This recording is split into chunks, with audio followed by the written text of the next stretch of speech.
ഇടുക്കി ജില്ലയിലെ Munnar സൂര്യനെല്ലിക്കടുത്തുള്ള കുളുക്കുമലയിലേക്ക് off road jeep സവാരി നടത്തുന്ന വാഹനങ്ങളുടെ പരിശോധന എല്ലാ 3 മാസം കൂടുമ്പോഴും ഉടുമ്പൻചോല സബ് ആർ ടി ഓഫീസിന്റെ നേതൃത്വത്തിൽ നടത്തി വരാറുള്ളതാണ്. അതിന്റെ ഭാഗമായി ഈ മാസത്തെ പരിശോധന ഇന്നിവിടെ പൂർണ്ണമാകുന്നു. പരിശോധനയിൽ വിജയിച്ച വാഹനങ്ങൾ എല്ലാവരും തന്നെ വാഹനത്തിൽ ഒരു സ്റ്റിക്കർ ഒട്ടിച്ചിട്ടുണ്ട്.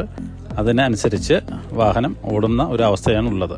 ഈ വാഹനങ്ങളെല്ലാം തന്നെ കുളുക്കുമല സഫാരിക്ക് സജ്ജമായി അത് ഈ ഗ്യാപ്പ് റോഡിൽ വെച്ചിട്ട് അവരുടെ ഒരു ഘോഷയാത്ര പോലെ നടത്തുന്ന ഒരു പരിപാടിയായിരുന്നു. ഈ വാഹനങ്ങളെല്ലാം തന്നെ സുസജ്ജമായ രീതിയിൽ സുരക്ഷിതവും അതുപോലെ തന്നെ ഡ്രൈവേഴ്സ് പൂർണ്ണമായും പ്രായോഗിക പരിജ്ഞാനം നേടിയ ഡ്രൈവേഴ്സുമാണ് ഇത് ഓടിക്കുന്നത്.